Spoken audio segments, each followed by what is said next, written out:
Homeless and Hopeful by Nancy Garcia, Well 440, Professor Tracy Gaynor. What does it mean to be homeless? The standard definition of homelessness is someone without a home, therefore typically living on the streets.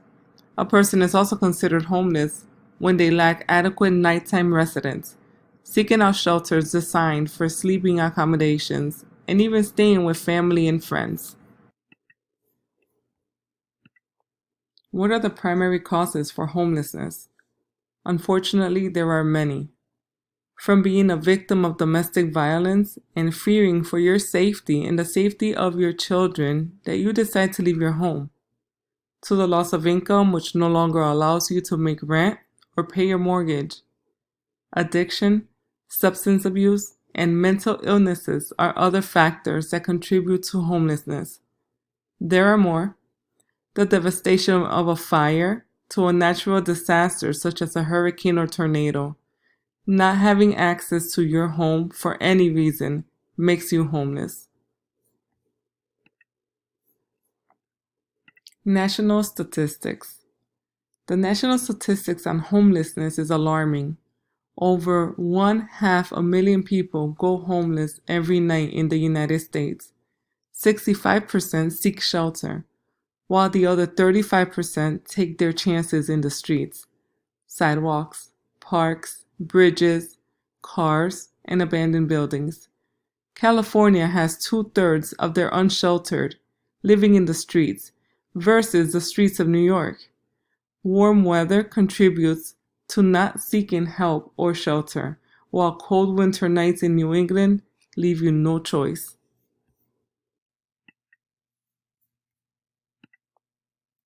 Climate is not the only reason why people avoid shelters. Women avoid homeless shelters because although they have lost their home, they will exhaust every option before going to a shelter. They will stay with friends, family, even decide to return to the abusive relationships they were fleeing before entering a homeless shelter. Is it pride? Lack of self-worth? Not wanting help? Or maybe they are carrying with them children who have been through so much that they rather suffer the abuse than to see them suffer. Mothers are not the only ones who become homeless. Single women may have it worse. Single women may be bunked with men, unlike women and children, who are bunked separately. Women who may be fleeing from abusive partners or are victims of sexual abuse are not enticed to check into a homeless shelter.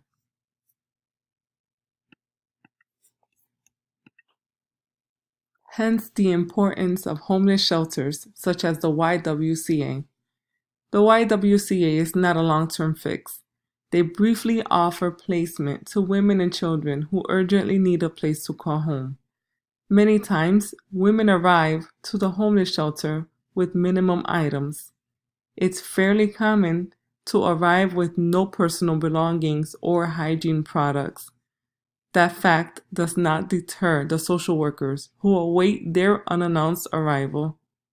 The women and children are settled in, offered shelter, meals, counseling, job placement opportunities, and any other needs and services that could be of use.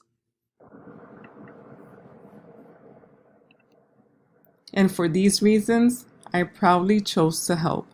Homeless and Hopeful, my action project, had a goal to raise funds in order to purchase and donate the necessary basic hygiene items for the use of the YWCA residents.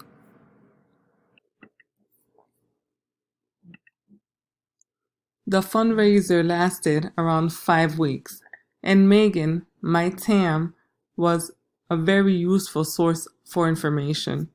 She provided a wish list of necessary items for the YWCA, and my hopes were to fulfill that list.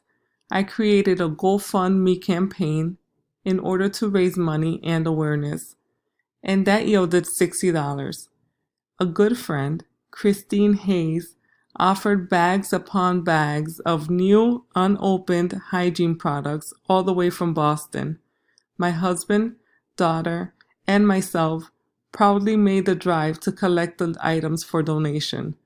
The bags of donation plus the $60 that was invested in purchasing the miscellaneous items for the shelter made the project a huge success.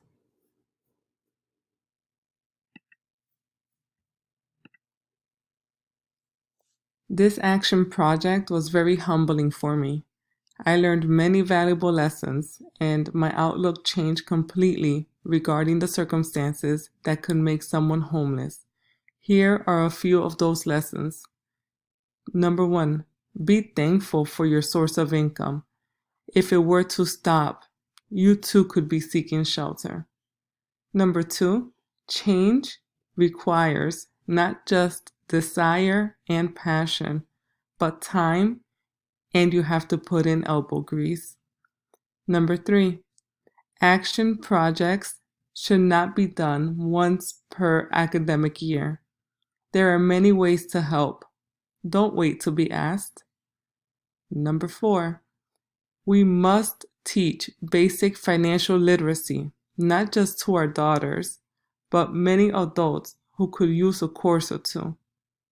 This may prevent wasteful spending and the ability to save for a rainy day. My grandfather always said, "If you shall save, you shall have." Words to live by. Number 5. Lastly, raising money and donating items is wonderful. But then what? We need more than a handout. We need a hand up. We have to find solutions as to how to overcome the situation we are in.